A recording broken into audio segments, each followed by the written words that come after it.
Namaste, Galactic family. Welcome back to the channel. Today I'm having special guest kimberkiss. So I just wanted to thank you again so much for coming on today to share some of your galactic wisdom. It's really so good to see you. I absolutely adore, love, and cherish your energy so much. And you're the perfect person to talk to right now. So much is coming up right now. So much is relevant in terms of the Orion cosmic human history, and which I feel is where you and I share a cosmic home within the gates of Mintaka. So I know that we both deeply and extensively feel into this Stargate Nation. And I know that Mintaka is what has, it brought us together before. From the last Mintaka video I did, which I looked back at the date and I actually recorded that on Thanksgiving. So I just know that Mintaka is just so fundamentally ingrained into, extensively into, all of just several different profound happenings throughout our entire global history, that it's profound. So I know that this brought us together before, and we both just really seem to hold a very expanded cosmic field. We're both bringing several galactic councils together when we talk, and it's interesting because it does very much mirror and parallel the symbolism of what Mintaka actually stands for, is this unification within this gate. And I feel like every time I talk to you that we're just bringing this cosmic library together. Yeah, definitely. And that's really cool. Yeah. And of course, this is all relevant again right now as we align to Orion. So we're really very much aligned to the gates of Orion at this time. I would say we're probably right at the Mintakan gate. Would you say we're probably? That's what I've been feeling. Yeah. Most definitely. And you can just pick up on it. Yes. Yeah. So like I said, again, I'm happy to be talking with you again. And so what's going on with you? I'd love to get your perspective with current Orion updates, and then also in just relevancy to current events and how you're currently seeing the galactic involvement with everything that's happening right now. Yeah, so it's actually really interesting. Should I talk about my husband's dream? Yes, please share. Yeah. Okay, so my husband had this dream last night, and it's actually interesting. He said he was walking out the door and he saw a snake, and it was trying to attack him.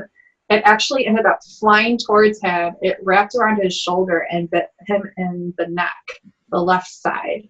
And I was like, this is, really interesting. I wonder how this coincides. So then I was just kind of channeling in, and when I was doing my research on Orion, I kept being drawn to both Analan and Maisa.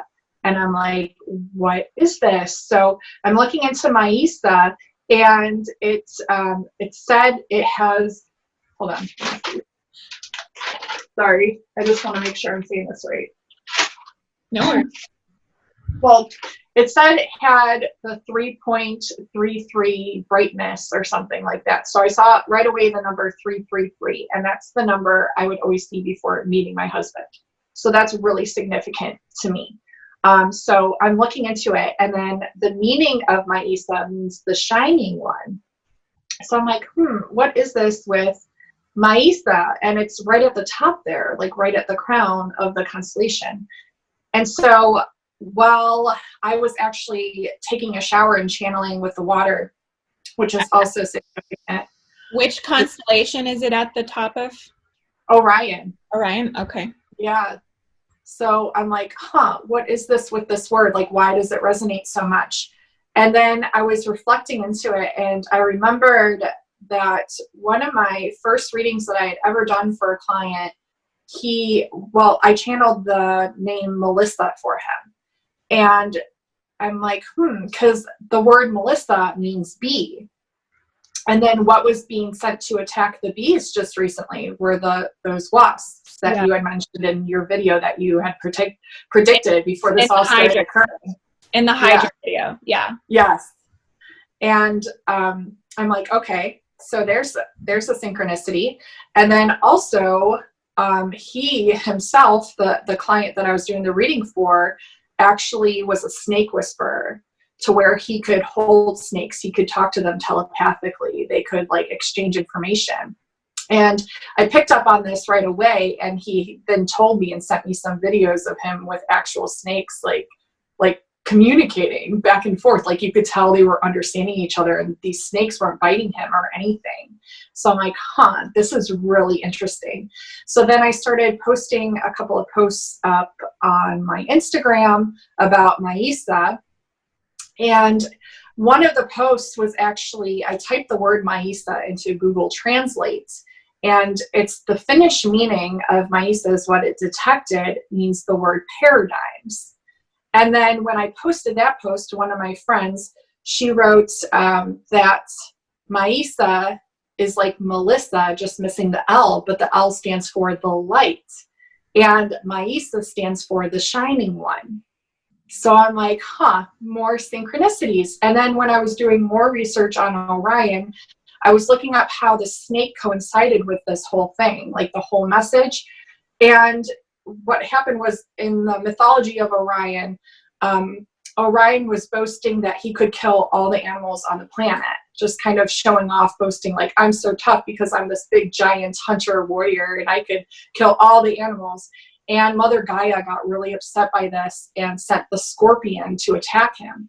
So the scorpion bit him. And Ophiuchus, the snake bearer, came with the antidote of the scorpion bite and gave it to Orion to save his life. So I'm like, that's where the snake ties in. I'm like, that's really interesting. Yeah. And just to add on to the Maisa or Melissa mythology, the Melusin, the identity of Melusin, which is on the Starbucks coffee cup, it's actually, I think it's a serpent. You were just talking about that. Yeah, it's the serpent with like two snake tails, or it's also a fish serpent too.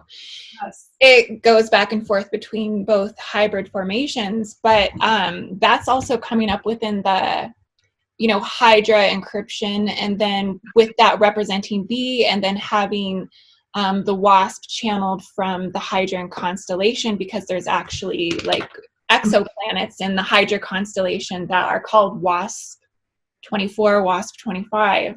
Oh my God. It always aligns up like that. I have another thing to tell you too within the Orion, because I started seeing unicorns in Orion. I've never seen unicorns in Orion before, and my friend Owen then sends me a picture of the Orion constellation, and lo and behold, never ever even noticed this before, there is a unicorn right next to Orion. I'm like, did this just magically manifest? Yeah, what is that? Because I literally feel like the stars are painting the reality in my mind as I go. Ooh, wow. You see what I'm saying? Yes. And then is that there before? Is this happening? Is this really manifesting before my eyes? It's like shape-shifting itself. That's so cool. In real time. Yeah. Wow. Are you referring to Monoceros? Because I know Monoceros is right by there. Yeah. Okay. Exactly. And I guess I didn't pay attention to it because I'm seeing it in my vision, and then my vision will back up the information. Yeah. And I'm always just mind blown that connection's there. Yes, because that coincides with everything you were talking about and predicting. So that is so cool. Yeah. So the Melusin, the Melissa, that's all. Yeah, it's all definitely very relative. I think it's definitely bringing forth a collective consciousness that we're gaining awareness to, in terms of the dynamics of the relationship between the gate of man and then the gate of God, which is Orion is holding that position at the gate of man, and Ophiuchus, or how do you pronounce it? Ophiuchus, but maybe it's Ophiuchus. I'm not sure, honestly. Don't quote me either. Yeah. Like, one of them.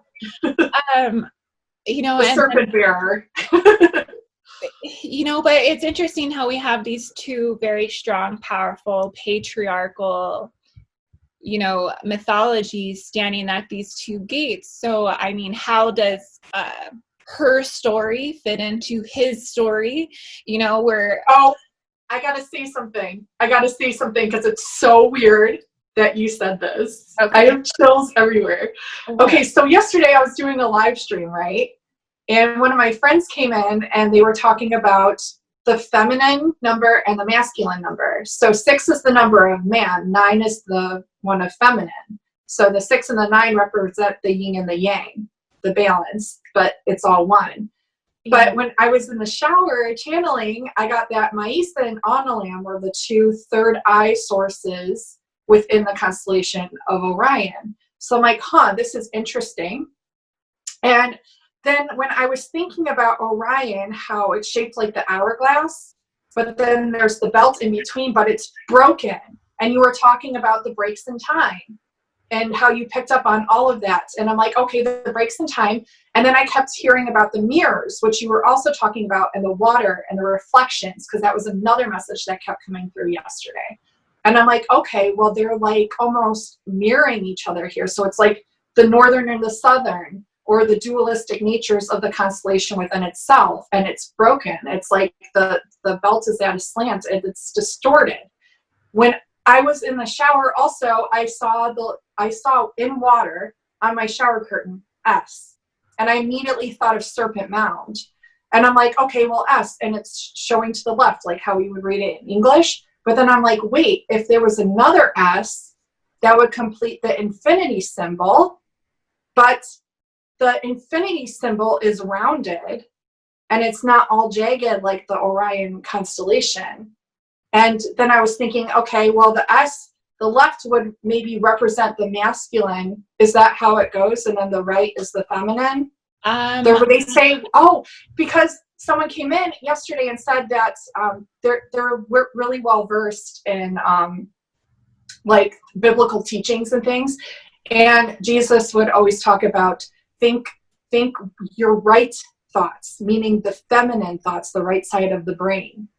So that's the part that completed the S, but I saw the left. And where did my husband get bit? The left. Okay. So maybe it's like, and he was also talking about the number 666 and how that means destruction and the overpowering of the masculine. So maybe there's something there with the overpowering of the masculine, and now how you said her story, and we need her story, not just his story. So we need the balancing of the feminine to come in to complete that cycle or something. I don't know. I definitely think it's all hyper relative in terms of what's playing out, on the planet globally. Because I feel like Orion right now is definitely inscribing the manifest destiny at this time at a huge level. It's undeniable. I do feel that the feminine side, though, is on the left side of Orion. Is it? Okay. Only because I feel like Betelgeuse is more of the masculine side of Orion. Bellatrix is more like the feminine. That makes sense. Okay. Yeah, and then also just from JCL training and all of these things, that everything in terms of planetary distortions and all of the JCLs, they're all hooked on the left side of the body, which is considered the feminine 7th tonal line of the body. Yes, and the attack on the left. The attack was on the left. Yeah. So the attack was on the feminine. Yeah. Right. as it has been for all this time, and we all just have to just use it and just, repetitively. Yeah. Right. Wow. That's really interesting. It is. It's kind of at the forefront of the collective consciousness, and I think what we are all ultimately getting from Orion in one level of identity. It's definitely like a chink in the chain, but Orion is just like, it's on this vast expansion of just like hyper diversity is how I keep seeing it. Yes. It's so diverse. It's like, how does it even exist together? when there's so much like diverse energies within each star that resides in it? Like how are they? I personally feel that we have misinterpreted a lot of things in Orion. Maybe because of that hourglass, observation is that does represent that polarity, that duality, that reflection or that refraction of all of these different perspectives. So maybe the gift of Orion is that we can see through that perception in there, but I think that maybe the totality of Orion is ultimately unified under one. Yes. And we're seeing through the distortions of it, so that way we can repair that break in time or that distortion. Yeah, that's cool. There's definitely so much more that I think is going to be continuously revealed in terms of like Orion's, the time perceptions, the rip in time, the wall in time. Like, and I think that there's just so much distortion in cosmic history in terms of where this rip in time came from, that ultimately it wasn't Lyra, but actually it's been hidden in Orion. Yes. And we're coming to like, that resonated so much. Like when you state these things and you channel these things that just resonate, like I literally just get chills everywhere. And when you just spoke that, I just had chills everywhere. So I literally see like time warping around you when you get the chills. I think that's ultimately what it is. I think that's ultimately what it is there's from Orion, here's the dissolution. I think that there's been and this is what I talked about in the last energy update, was there's been an overriding of the pillar gates. And believe it or not, lo and behold, because I didn't even know this was there before I discovered it, because this is how it works. But the 12th Stargate, the 12th dimensional Stargate, when the pillars are overrided, according to the Ascension Glossary, is held by China. I saw that you said that, and I'm like, oh my gosh. I know. Like, it all makes so much sense. That they would be running 12D currents. Mm-hmm. Yeah. It does only make sense, because how else would that diversification actually truly function under physical matter in universal laws if it wasn't functioning at full capacity? Within all of these mutated or synthesized genes, because like look what just happened that you had predicted as well through the channeling of Zion China that you had picked up. Like it all coincides. It all makes sense. And the new technologies that you were talking about that Orion's associated with as well, I feel like that's like, because I keep seeing, remember how I told you I keep seeing like the molecules and the hive and like the DNA and all of that, and I keep seeing it everywhere, and I'm like, what is the reason for this? And it just makes sense with the new technologies and everything. I feel like there's some sort of technology within the molecular structure of whatever they're working on, and that's why I keep like picking up that message, and you were too, with those the same like structures. The honeycomb structures. The honeycomb, The honeycomb. That brings us back to Hydra, back to Melusin. Like it's almost like I almost feel like that. See, this is why I feel like Hydra is just so important. The history that we're like just beginning to reveal from the rebirth of Hydra into the collective consciousness is, I think, bringing this attention to the hive mind. It's bringing the intent, and I keep calling it an arc hive mind, and I don't know if that's a good idea or not. Arc? I keep calling it arc hive mind. Wow. The archive. Like almost. Archive. Archive, yeah. I have chills. Okay. Yeah. Archive, like the archives, the original archives. It's the original archives. Yeah. I know. And then they're safe within Orion that we were talking about before. It's just interesting. It's really interesting. And Mintaka, we were talking about how it does hold all the original archives as well. They must coincide somehow. Well, it's interesting because every time that we go through like a planetary alignment or astrological alignment with Orion, like I feel like I just get deeper insight into the functionality of the like governmental nation, like almost like how they're governing themselves.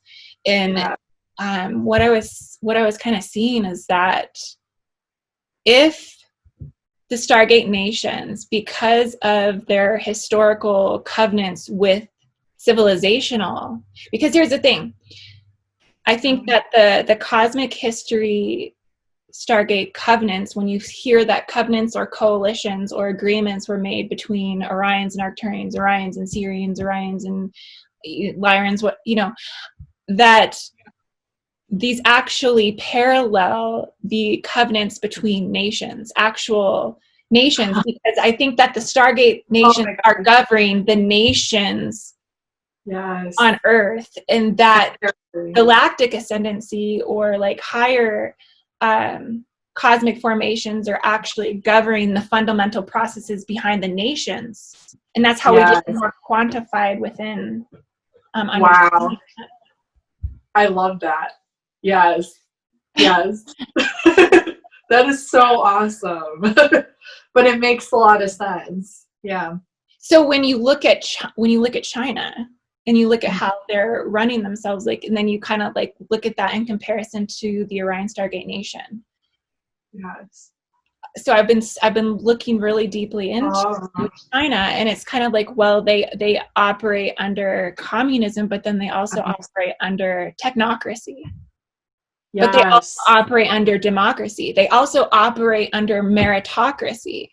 So it's like we have all these different spheres of justices that are operating within Orion under a one-party system almost. Wow. Yeah. You see what I'm saying? So this is why they are incomparable to any other nation right now, because they're so fundamentally solidified in just the functionality of justice within human existence. Yeah. So and the diversity. Yeah. All within one. Yeah.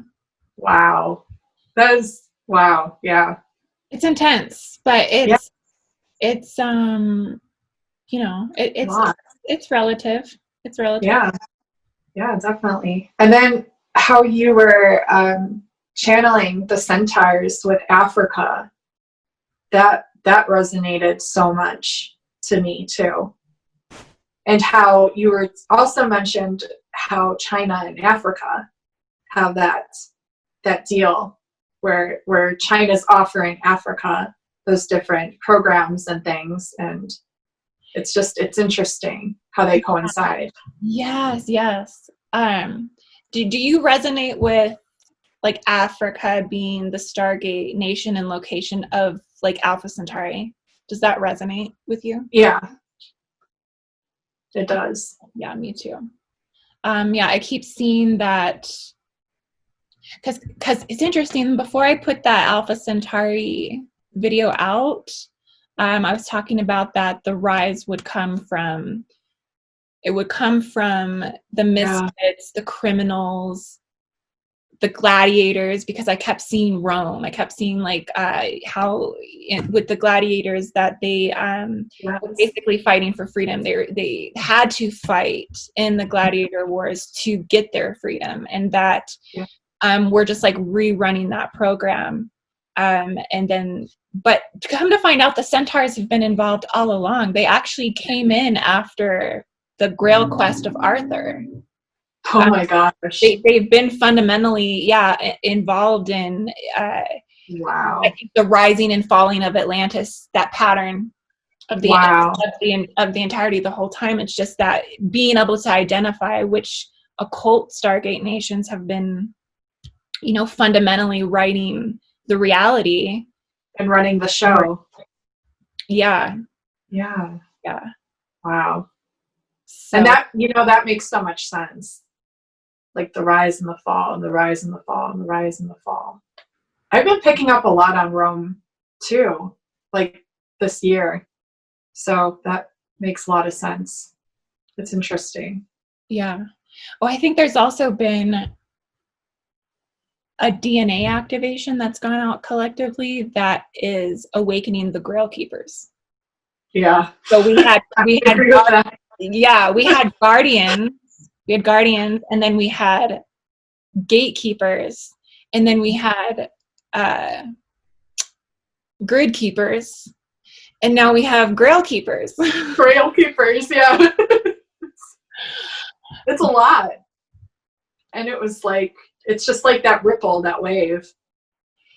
Yeah. It's almost like it's almost like guardianship is a 12D DNA activation.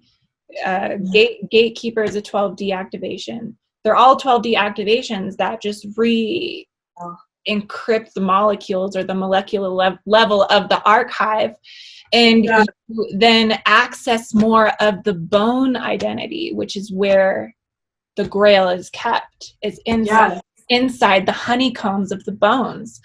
Oh my gosh!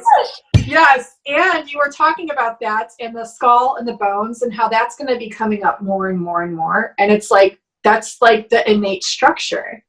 That's the innate structure. To the Grail, to the protein. Yeah. And the Grail is relevant. It's so relevant right now. I've been seeing, like, ever since I watched that video of yours about the skull and the bones, I've had songs come up that, like, my husband's been listening to in the car, and I take a picture of it because they literally talk about, like, the holes in the skull and, like, the bones. And I'm like, okay. Can we get any more synchronistic here?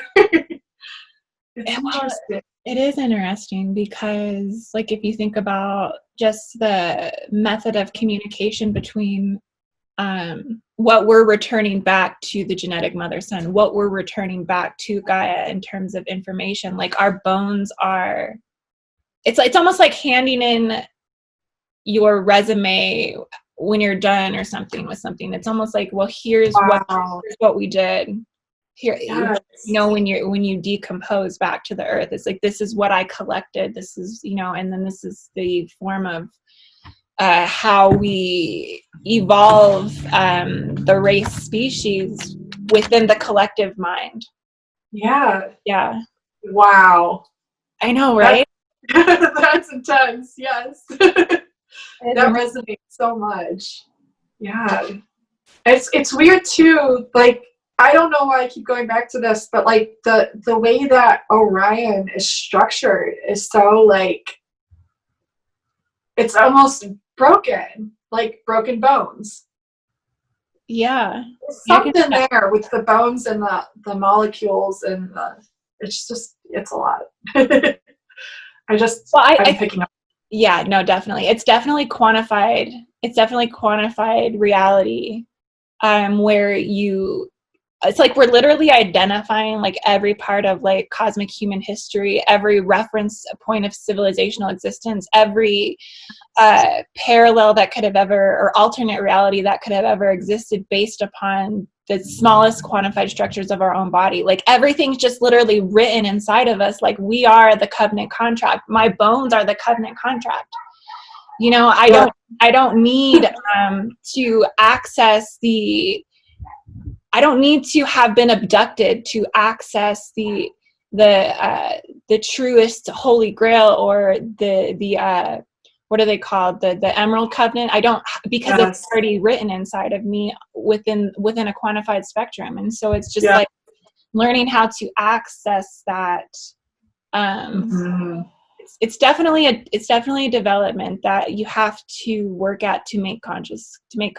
But as you're talking, it's just like the downloads just like are flying in left and right, and I'm just like, I'm focusing on you and I'm listening to you, but it's like these little whispers in my ear, like, yes, listen, oh, and then there's this, and then there's this, and you can connect this, and I'm like, hold on.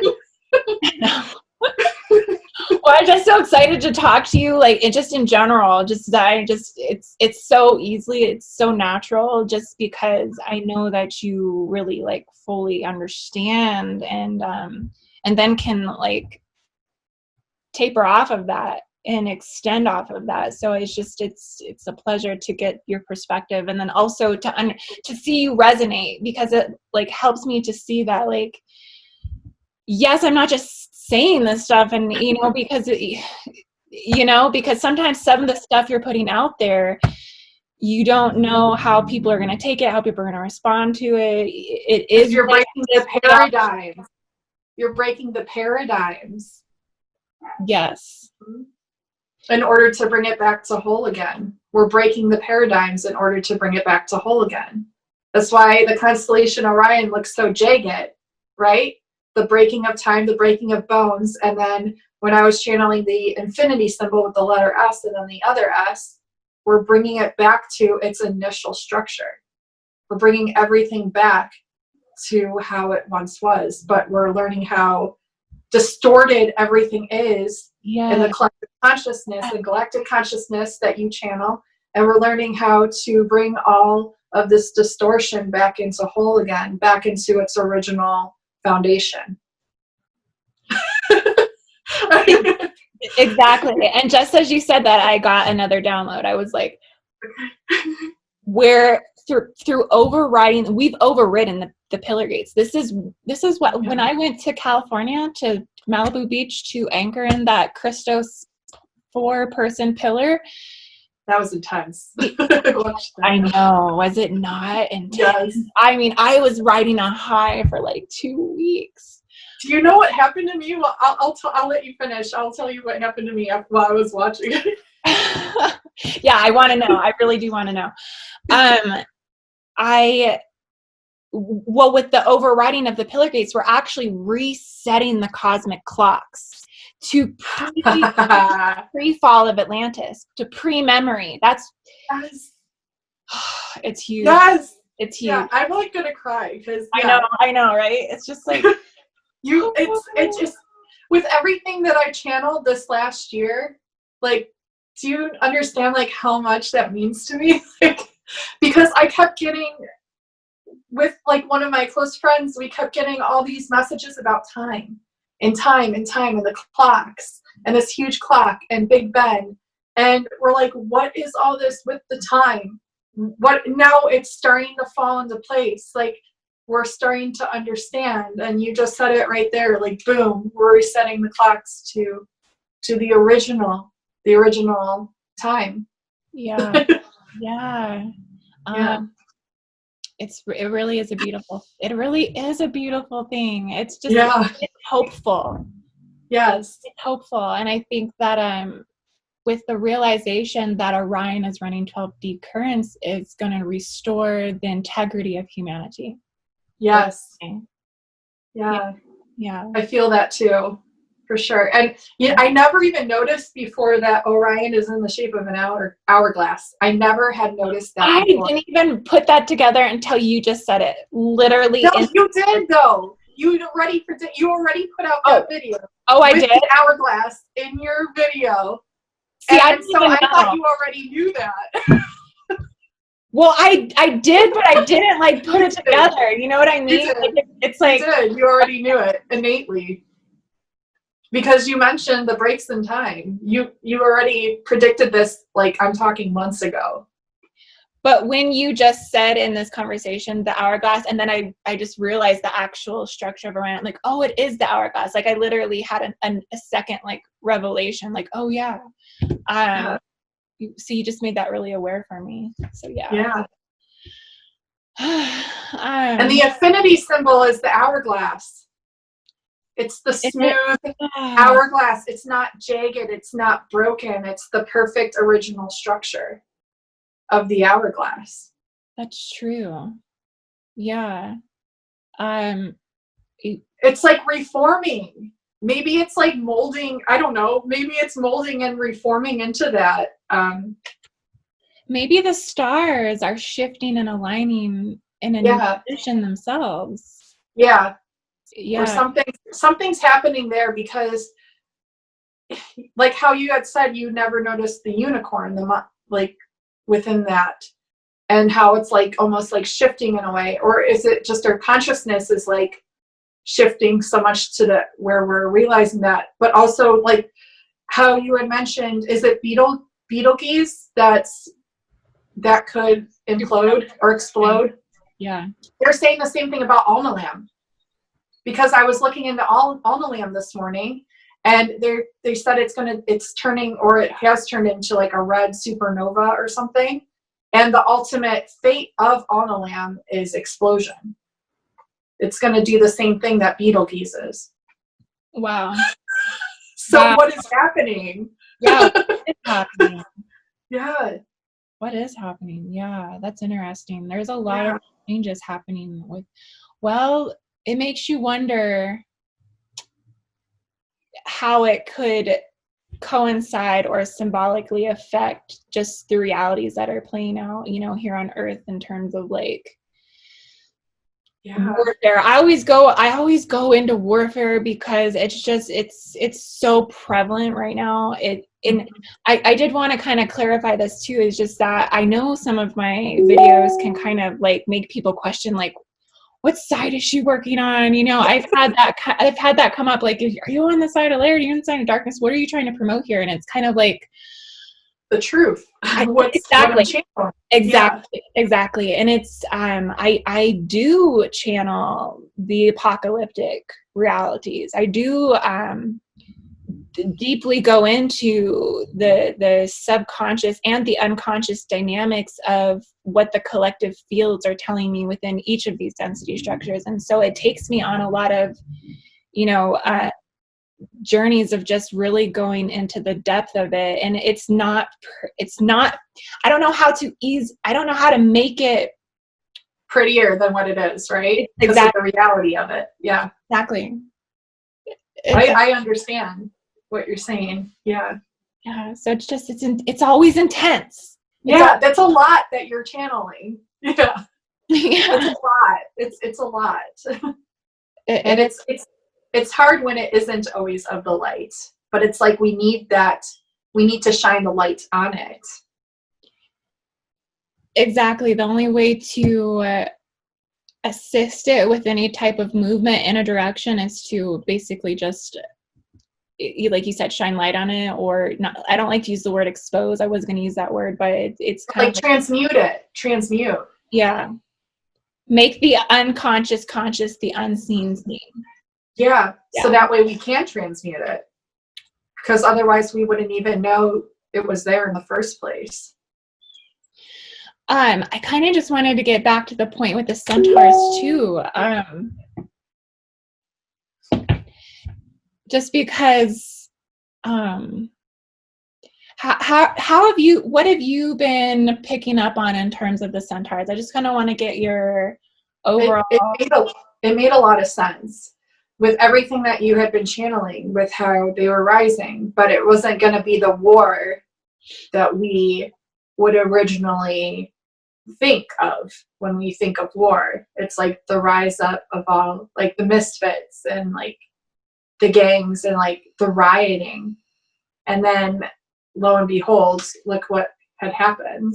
and then it's interesting because how you were talking about how because you had messaged me and you were talking about how the Centaurs were being taken under the wing of Orion, and how with Mintaka being there and everything, how it's like the consciousness is going to start to unify back together. It's going to come back. We're going to come back together. And it was right around that time that you had messaged me. I had just seen a video on Instagram of the riots happening, and there were like these two groups of like huge rioters, and they actually all came together. They weren't fighting each other. They just came together and were like cheering each other on. So I'm like, that's a sigh of relief. Hopefully that's the movement that we're going to start slowly seeing happening and going into. Yeah, like it's like a collective repairing process of split bloodlines is kind of how I see it, because we have this like inherent I feel like it's a greater consciousness. It's almost like each bloodline or each just, and I want to say royalty bloodlines. And when I say royalty bloodlines, I mean that each bloodline is royal in its own level of spectrum, and that there is a level of hierarchy within every single bloodline. Wow. On the planet. And the reason why I say that is because when I look at the Centaurs' involvement in humanity, I seen it like full spectrum. Like I seen where they are now and then where they're going to be in like 300 years, and why they're doing what they are doing now and what they're working towards, and that the Centaurs are supposed to out-evolve Orion.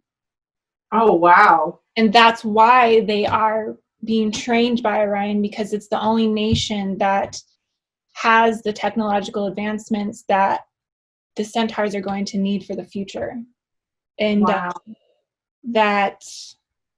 and this is what I didn't know either. I didn't realize that Orion was holding the highest level of development of artificial intelligence, equating to the molecular structure that you were just saying of the honeycomb, and but that they truly are the ones that are holding this information. And I kept thinking before, like in all of my over the last 2 years of my research into Arcturus, I thought that Arcturus was holding that information just because they're the most technologically advanced, all of this stuff. But I keep feeling that Arcturian involvement is beyond hominoid. Even though they are here in hominoid form, that they are like supreme divine angelic shapeshifters, and they go from usually like an angelic to like a ET or an ultra terrestrial, that they don't dabble in like the hominoid reality field to a point that they would be like reconstructing the level of artificial intelligence on the planet that we're seeing now. So that makes sense that it would be Orion. Yeah, because it's like, who else? Yeah, and why are we picking up so much on that? And why is everything on the planet coinciding with Orion? Everything is. Yeah. And Centaurus. It's all coinciding. Yeah. Yeah. So it's major cosmic news as we keep on moving forward. Right. It's a lot. It's a lot. I feel somewhat reassured though by the Centaurians' involvement. I do too, because I picked up on that right away, and there's not really like words to explain that. It felt like, okay, well this feels right. Like this feels like, okay, this is what's going to happen. This is what's going to play out, and it's just kind of like that feeling, that resonance. Yeah. Yeah. And like I said, you know how like I pick up on the apocalyptic, reality of that. So not that it's happening now, but like the development into World War IV, and this is where I get nervous about Arcturian involvement, is just because the collaboration of all of the information that they all bring forth is like a development in a machine, that there's like some stigma that we are not human beings, we are part of a machine, and that there is this cosmic force that's just trying to build the machine. Like we're just trying to build this, like I keep seeing like this big space machine. It's weird that you said that, because we were watching TV earlier and I saw like this big machine on TV. So it's just when you said machine right away, I was like, that's interesting. Yeah. Because we don't want to lose who we are. Like we don't, it's just, it's that gray area of, I don't know, I guess like ethics and non-ethics, or do you understand what I'm saying? Like with artificial intelligence, it's like we don't want the complete takeover of that, because then it's all mechanical. It's not the soul, because the soul is so much more than just the mechanics. Absolutely. No, you're totally right. And I think that's what ultimately the guardian nations stand for. And I think that's kind of, when you come into all this information, that's usually what I have found as like the most common path to celestial ascension, is that most people kind of come into that guardian consciousness at the beginning of galactic awareness, because it is a part of the imprint, or the organic or original angelic human imprint, to hold that guardianship. And when you look at like what the Lyrans have done and what Andromeda is doing here in terms of the development of humanity, they are the ones. I mean, Andromeda specifically because they are the aquatic future, that they uphold the commandments, they uphold human moral behavior, they uphold everything that we uphold ourselves to, and in golden written inscription inside of our body. Like, it's literally like it's already, like we're the chalice. Yes, because you had talked about the golden inscriptions within the chalices. So I just, when you said that within the body and how it's already written within the body, sorry, I picked up on that. The chalice. That's exactly what it is. That's exactly what I've been seeing with this Grail Keeper DNA activation, is the chalices under the water formations. Yeah. That there are 12 chalices underneath the Stargate locations that are underneath the waters. Wow. Yeah, it's This is weird. This is weird, Amanda. Wait, hold on. This is weird, because like one of my friends, her daughter had channeled something. I'm not going to name names or anything, but she had channeled that I was from Africa, and that I was on the swim team, and that I received a golden trophy. So Africa, swim team Lemuria, Africa, Centaurs, golden trophy, chalice. It's interesting. It's literally like we're just being handed like pieces of information. We have to put it all together. Yeah. But yeah, Africa is the new emerging world. I think it's the new emerging world, and it will be, it's in like the beginning developmental phases, because of pole shift and because of the positives going negative and the negatives going positive, that the melanated lineages will be on the uprise. And so they have to establish a connection with Orion. And Orion, the hierarchy of Orion, the technocratic minds of Orion are, I think, well aware of that development, because they're already in the future. And and so it's the future is already playing out. We're just depending on the reality field, or the frequency that you can identify on, is how you can see it. And it takes a while to develop global awareness, like global continental awareness. It's definitely you have to expand certain portions of the mind, and it's hard. It's not because the continents are broken. The continents are separated. The bones. And we're bringing it back to its original formation. Because weren't they all connected at one point? Yes. Pangea.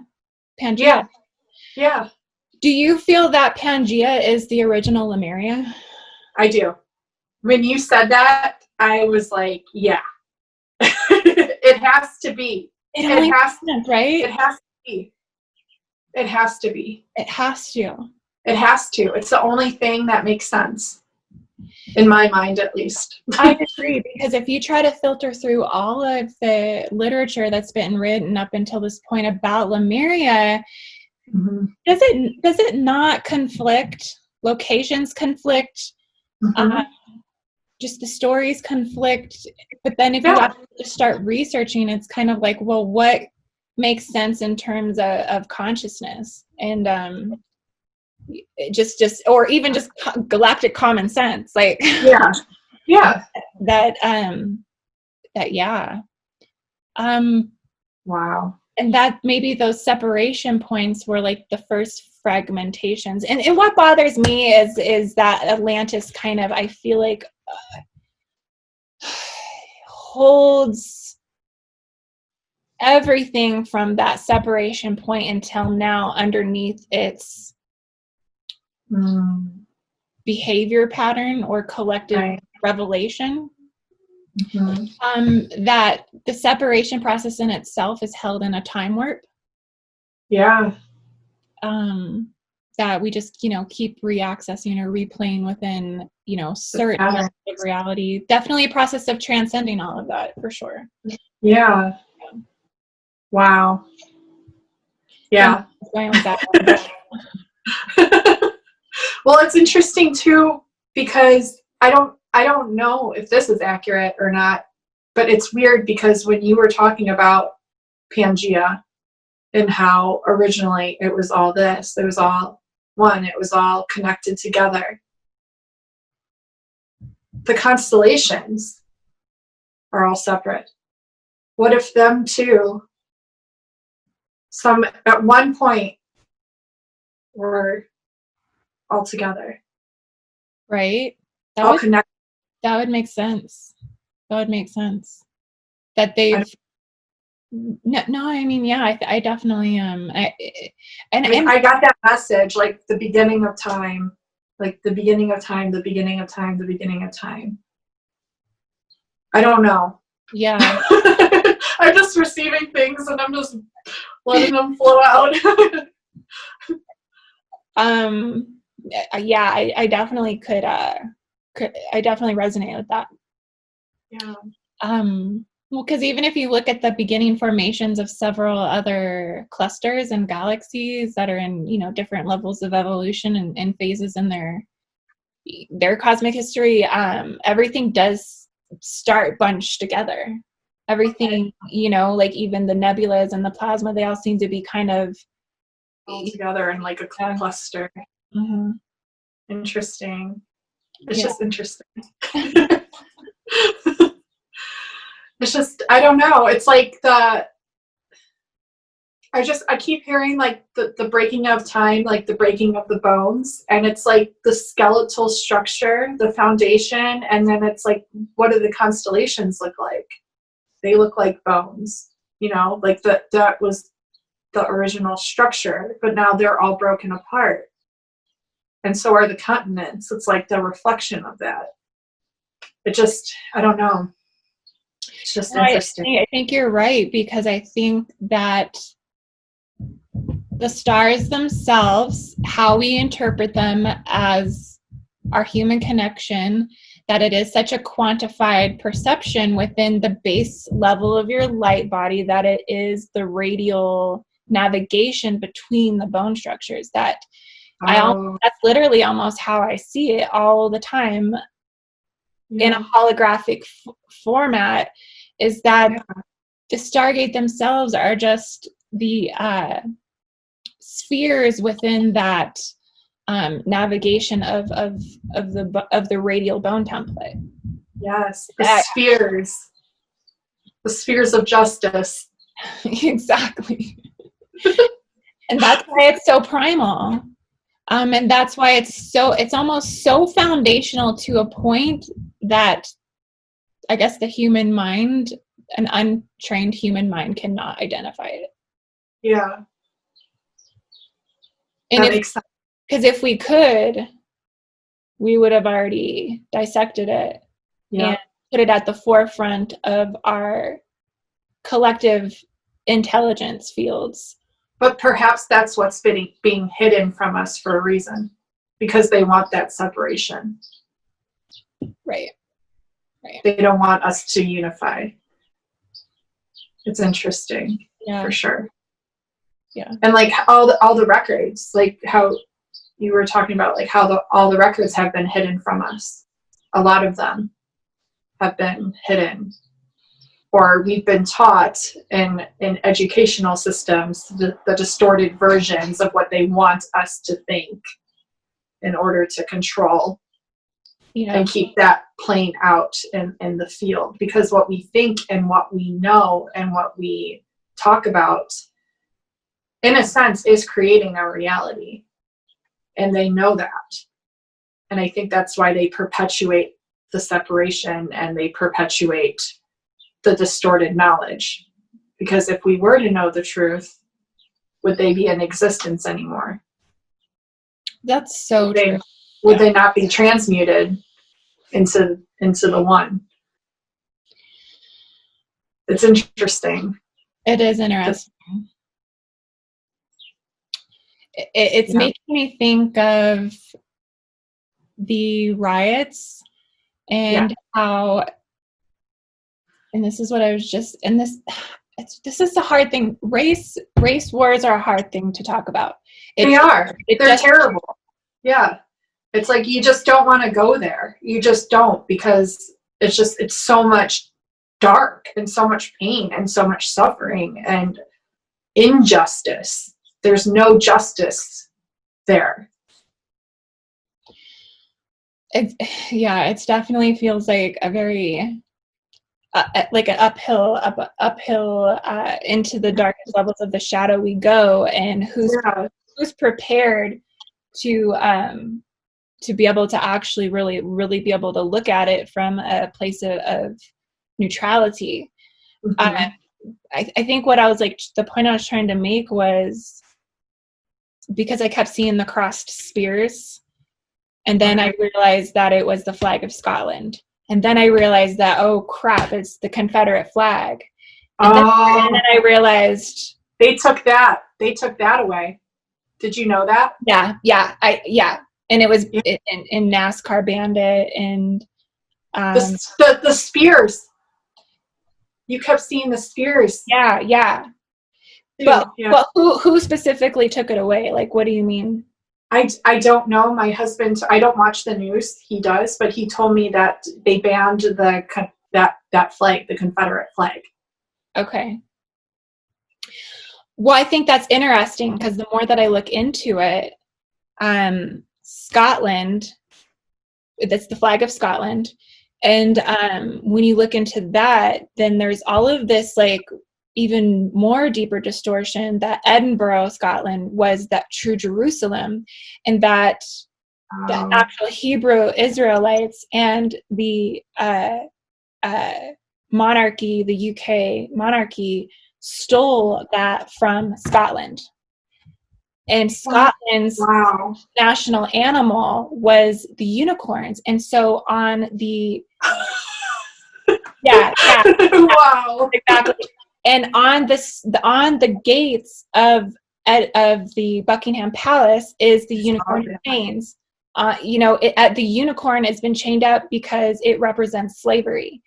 So Scotland has been under the slavery of the UK, but the bloodline of Scotland represents the Confederate flag here in the United States. So it's the bloodline of the Scots that are fighting for freedom and liberation. And then we have the like Native Americans. I don't know how to properly address them. I'll be honest with you. I don't know how to properly address their heritage in the most respectful way. Like, I don't know how to express that anymore based upon the color of my own skin. Like, and I know this is such a sensitive subject. Like, this is why I said I don't like talking about it, but it's like, how do I appropriately talk about it? Because that's ultimately how I would like to talk about it. Yeah. But it's almost like their Grail is fighting for slavery. The Scots are fighting for slavery, but they don't realize that they're pitted against each other in this civil unrest, and they're both fighting for the same thing. Yeah. And they're both perceived as a bad guy in their own reflection towards one another. Reflection. Yep. Yeah. So that's just, it's deep. It's really deep. Yeah. What was this? They removed the seal on the Buckingham Palace gates, right? Was that the seal they removed? Mm-hmm. What was on that seal again? Because I can't remember. Do you remember? Was it the winged horse or something, or was it a unicorn? Or yeah, I think it's the same as the UK passport. I think it's, but okay. I could be wrong, so like don't quote me on it. But I think it was the same thing. I know there's a lot of distortions right now that are playing out about the world of the Queen. Yes. Yeah. It's really odd. The whole thing is really odd and off. And we know it because we can sense truth. Like we know. Yeah. Something is definitely amiss. And something doesn't really feel right with this new guy, Joseph Gregory Shalit, that's claiming he's the new king. Something just does not feel right about that to me. Yeah. But I mean, it's interesting. It's like, okay, where did this person come from and why? Why him?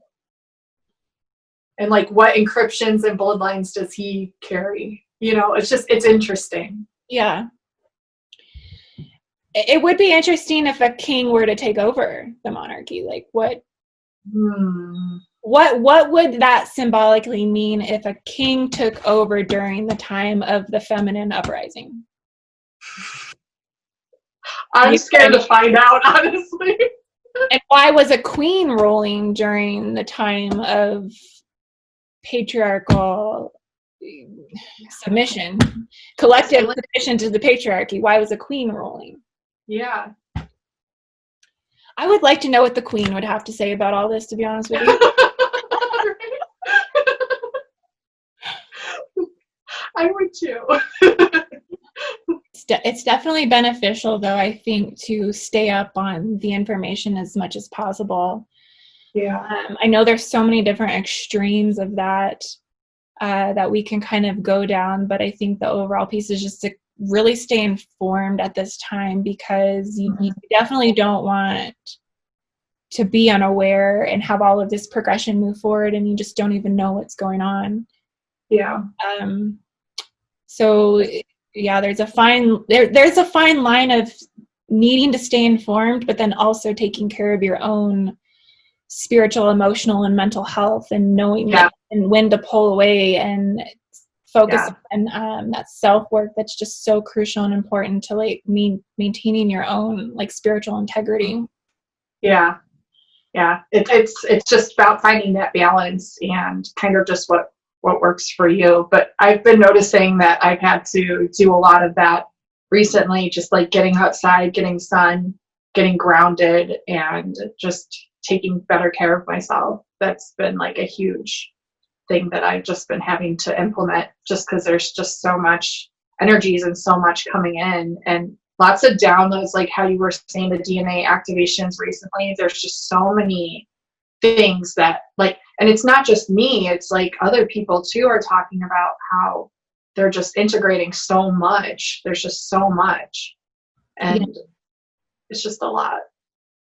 And not even just physically with what we're going through now, but it's like the cosmic downloads and the cosmic integrations and what we're channeling. It's just, it's a heck of a lot. It really is, because I think once you connect the physical body to the cosmic body and you come through, if we see it in terms of light ray spectrum and what we are coming to perceive in levels of consciousness from that integration of particular frequencies from the light spectrum, the cosmic body is connected to the diamond light, the platinum light, the white light, the golden light. Mm-hmm. Those completely rewrite your molecular encoding, and they bring forth so much information that there's so much that like electrical burnouts. I mean, that's a real thing. Yeah. Fried mind for like 2 months. Yeah. That's been happening to me a lot recently, which is why I've had to kind of just step back and just when I'm feeling called to do something, then I will, but I've been really having to surrender to everything because I've been getting so burnt out, and it's just a lot, I think, right now, especially. Yeah. Yeah. No, Yeah. I'm on board with you on that. It's Yeah. it's the awareness of our health, I think, became a major, just with the pandemic. The Yes. pandemic just blew that out of the water. Yep. Yeah. Yep. We had no other choice but to really go within and look within and look at our own bodies and our own health, and change a lot of things, perhaps, or implement a lot of new things too. There's a lot more awareness there, I think, for everyone. Yeah. Mm-hmm. A lot. But I have noticed, definitely, like getting outside, getting grounded to earth, getting sun, that has helped me tremendously with the burnout, or with the mental overload, or the upgrades or the integrations, like what we've been channeling. We've all been feeling it. We've all been, channeling it on different levels. And I really feel like that's like one of the best things you can do, is just getting outside with Mother Nature and just grounding and connecting to the earth. Yeah. It helps tremendously. So much. Yeah, I agree. I agree too. Yeah. It is a necessity if you're going through physical body ascension, most definitely, or any form of ascension, period. Or just, even if you're not, but if you are having like a lot of physical ascension symptoms, where you're actually physically sick, it is definitely a necessity, for sure. Yeah, definitely. Yeah. It was interesting too, because I don't want to forget about talking about this, when you had done that activation when you were in California. That wasn't it? Yeah, California. That most recent one that you did with the Trinity Gates. It was interesting because I was watching that with my daughter, and we were like just laying on the floor, and I got so activated to the point where it was like I wasn't even here anymore. It was the weirdest feeling. I was laying on the floor, but I felt like I was immersed in like a pillar of light. And I was like connected to the cosmos and also connected to the core of the earth, but I could not feel the floor underneath me. Like I felt like I was literally just floating there. Wow. I've never had an experience like that before, ever. So it was definitely, while watching it and receiving the activations, it was very, very activating for me. And it was interesting because like my daughter kept wanting to hold my hand during that whole activation of me watching it, because she was kind of like watching it off and on between her show and then what I was playing on my phone. And she kept looking back and watching it, and she kept trying to hold my hand. So I just let her hold my hand. And then it's like this whole like activation just occurred, and it felt like I was floating there. And then it was interesting because the next day I think I had done like a collective reading, and I had pulled a card for my starseed deck, and it was like, in the world, you're in the world, but not of this world. So like in this world, but not of the world. And it showed a girl, and it's like this ball of light. I can find it really quick actually and show you, because it's interesting, because it's exactly what I had felt during that activation. And I pulled the card exactly the day after doing it. So I'm like, oh my gosh, this is like so synchronistic. But let me find it. I'd love to see.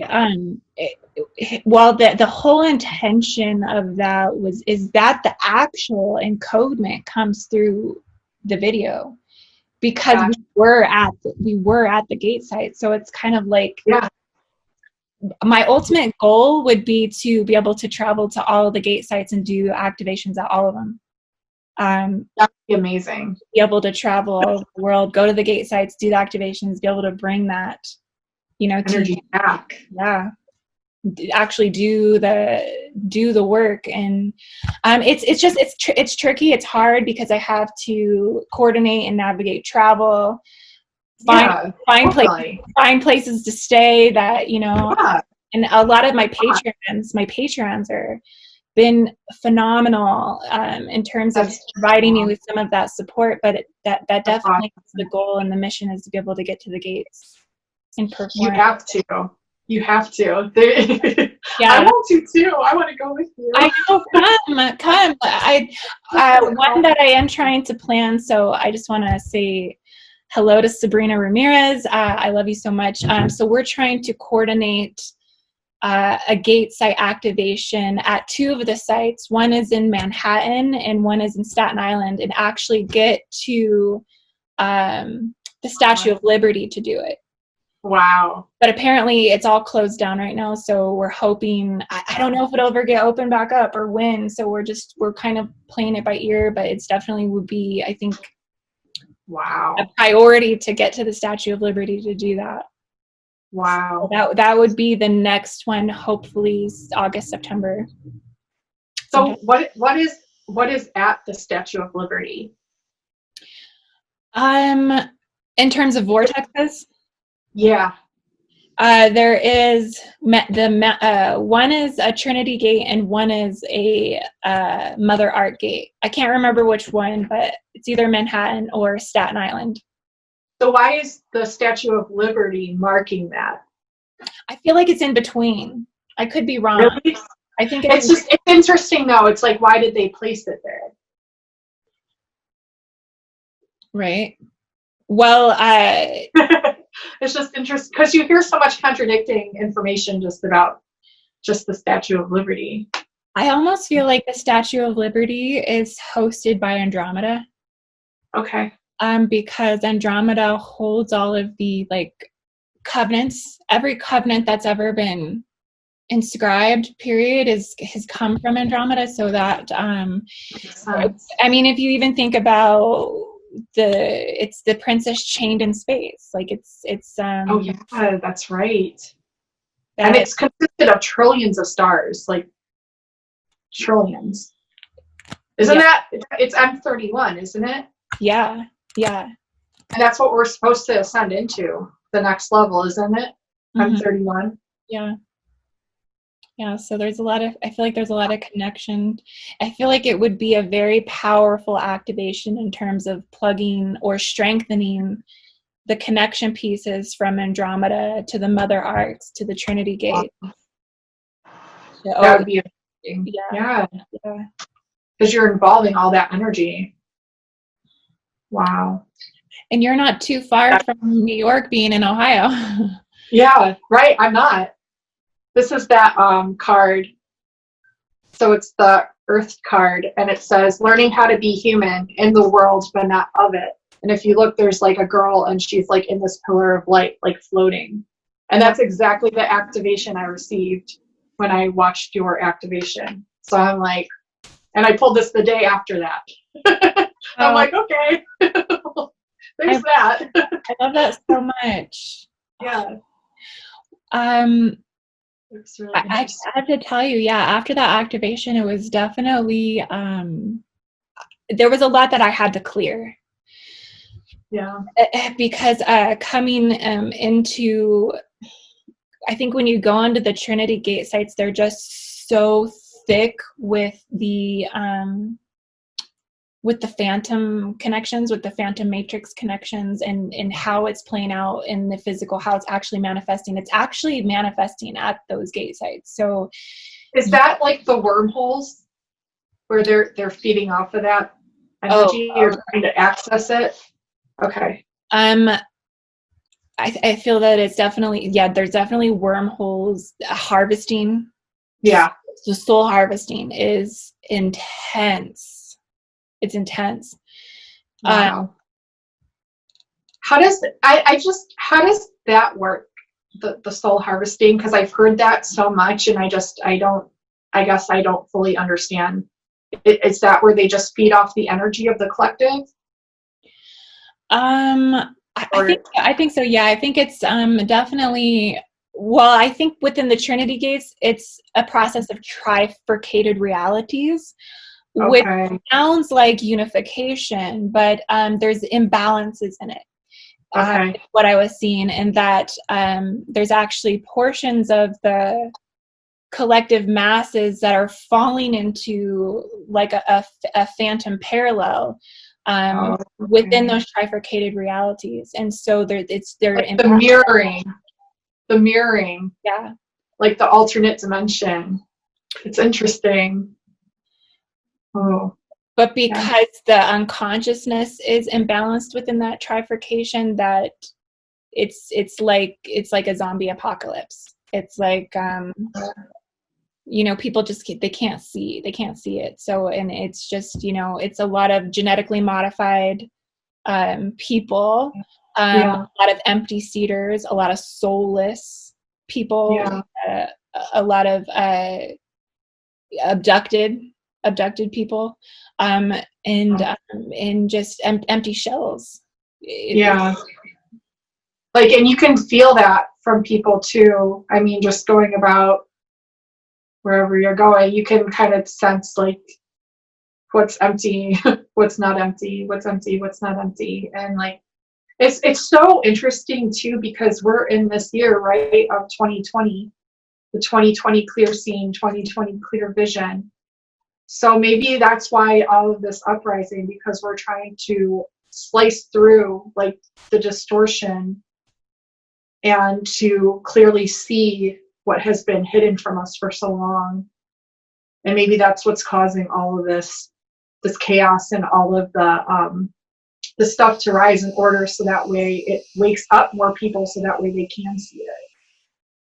And but it's like, are they even acknowledging that, or are they even aware of that themselves? Like, are they able to? And I want to like put that out there, manifest that they are like able to see through the distortions, because even some of my friends who maybe even weren't aware of some of the things, within the news, or like the distorted things that like really go on behind the scenes, are actually like awakening and seeing through what's being programmed into us, the fear programming, the falsity of it, or the falsity of the programs, and what's actually playing out behind the scenes. It's like it's being brought more and more to light. So hopefully, because this is supposed to be that year for that, so maybe that's why everything's I think it's going to play out from 2020 to 2022. That's what I keep seeing, is that the next 2 years are going to be, we're going to be through the thick of the slicing. So, and then I think it's going to even out after that.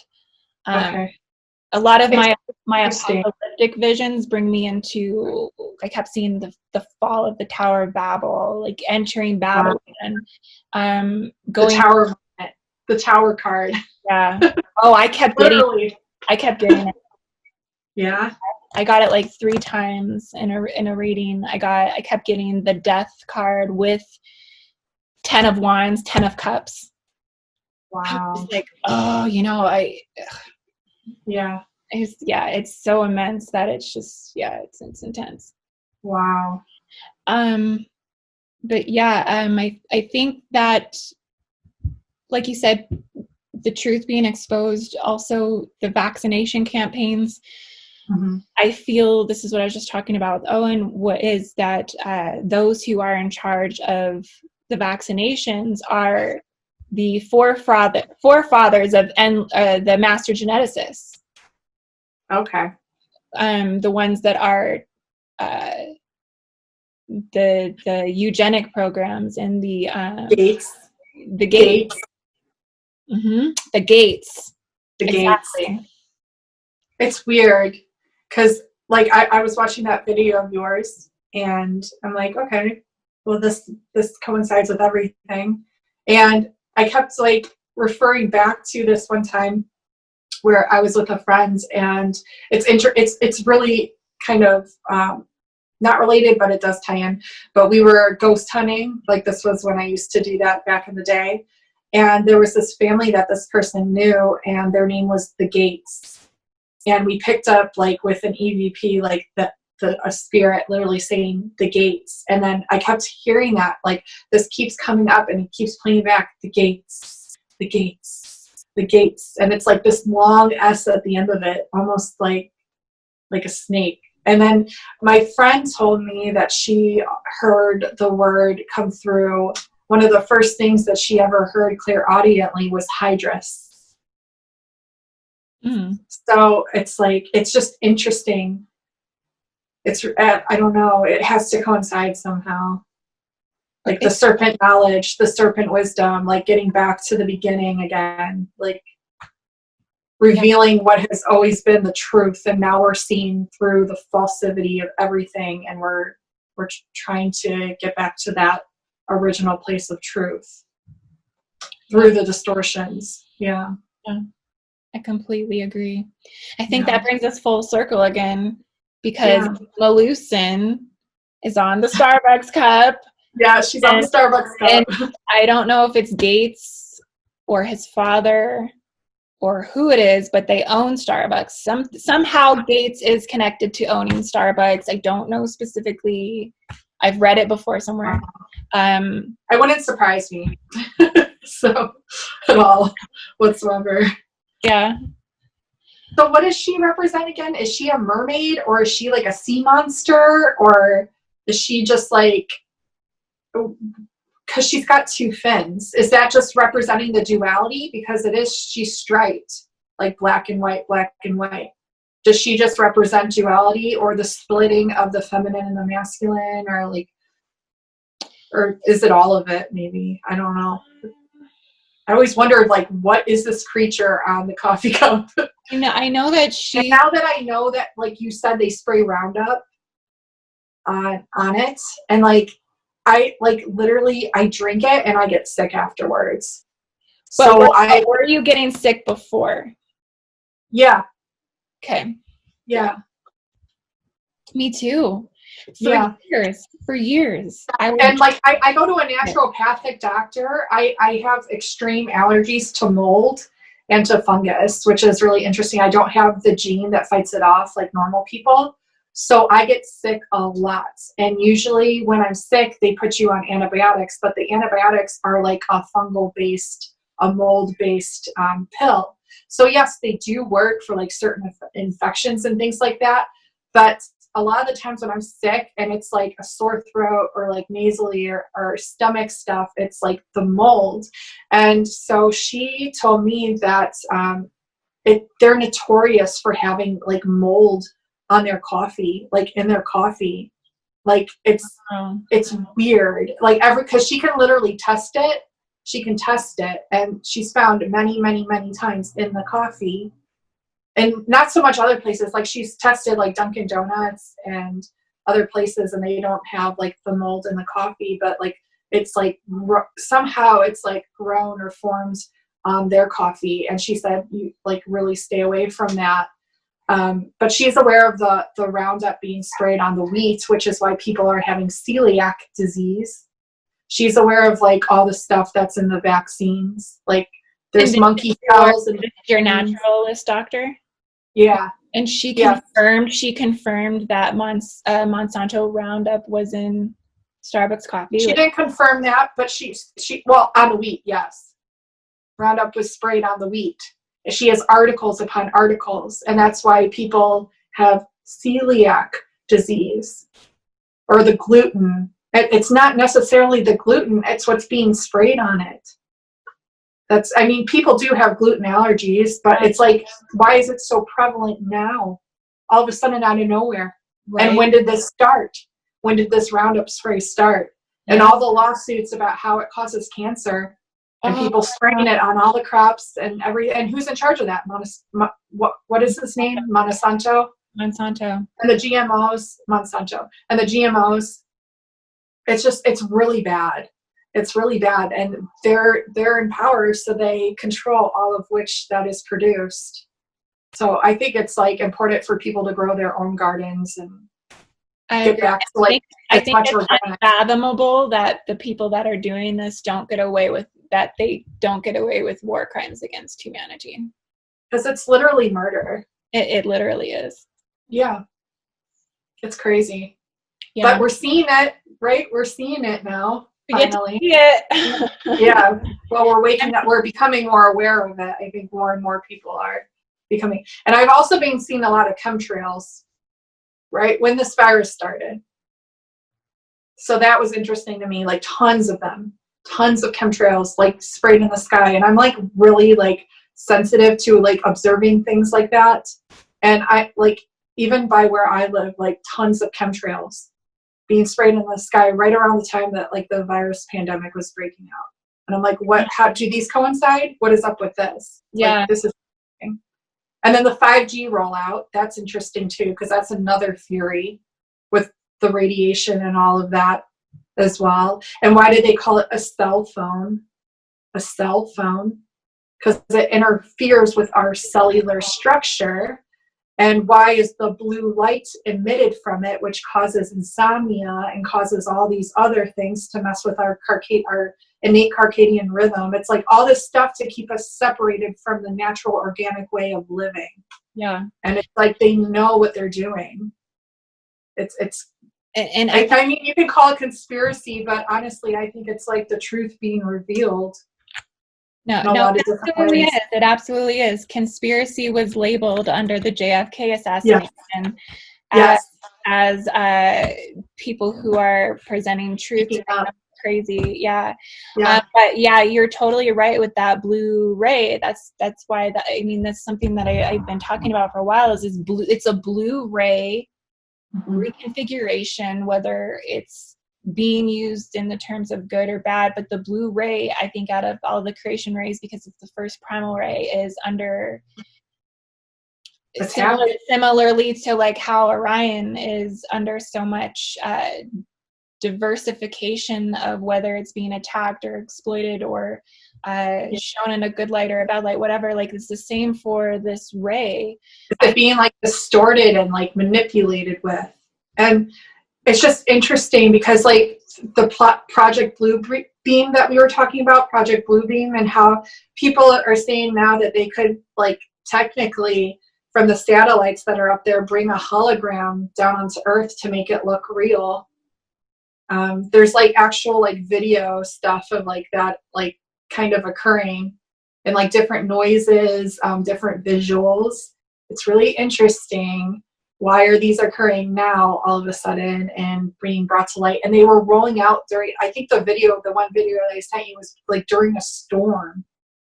And he kept hearing screaming in the background. And then there was like a light beam and there was like different formations in the light beam that he could see while the lightning was happening. So it's like, are they playing with something here? Are they practicing something before they roll it out? It's like, yeah, you could consider that conspiracy too, but it's just like, what's really going on? It's interesting to think about. Most definitely. Yeah.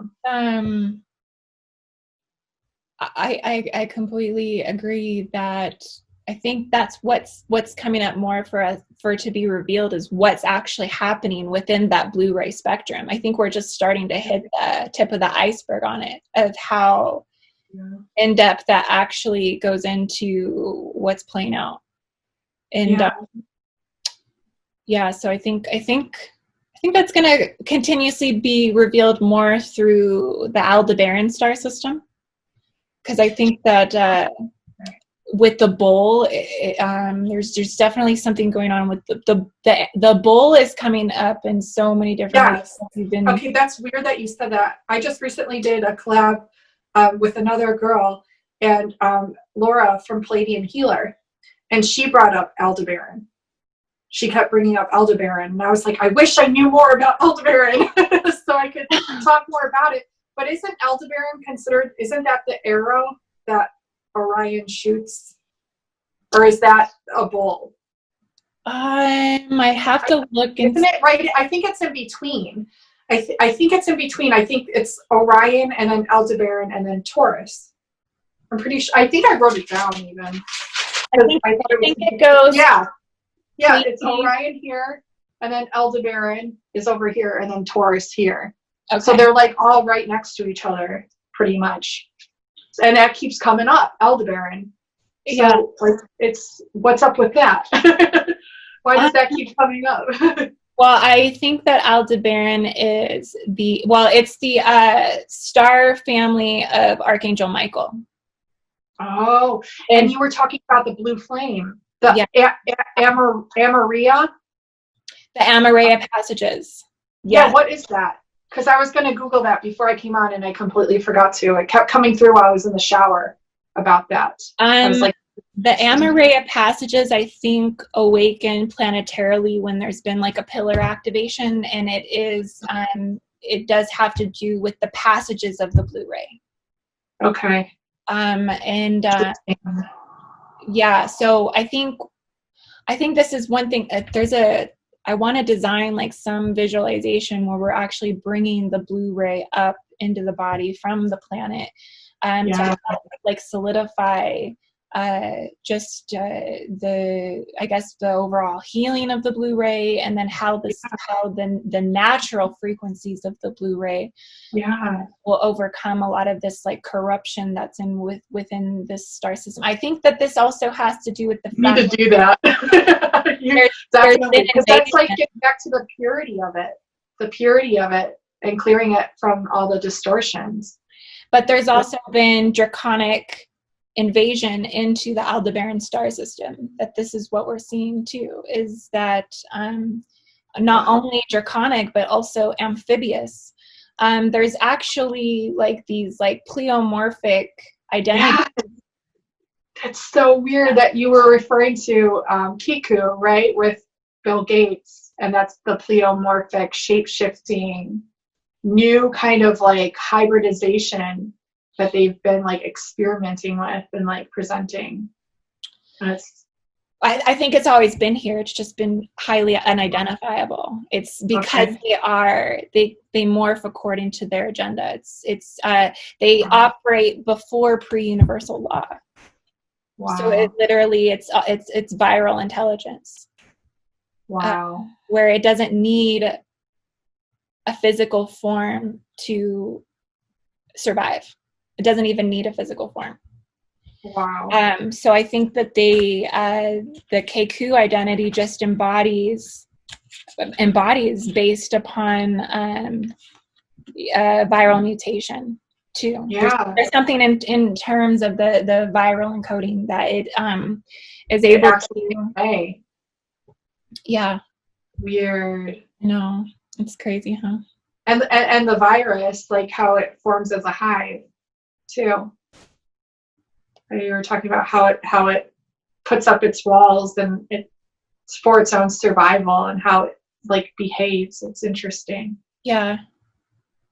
That it almost leads you to believe that we're just infected with different forms of viruses that are unidentifiable, and that there is a viral collective that we're unaware of that's actually controlling things. You know what I mean? Wow. Multiple viral infections that we haven't been able to diagnose, basically. Yeah. Because why are they so uncurable, and why aren't we able to find like the actual like originations of the one that has spread out to the all differentiations of the other ones? Yeah, that makes a lot of sense. Yeah. Weird. And then like with the draconian thing, like and how Elon Musk just launched that spaceship, and it's actually called the Dragon, and there's parts on the ship that are literally called Draco, Super Draco, and different parts on the ship. Wow. I just found out.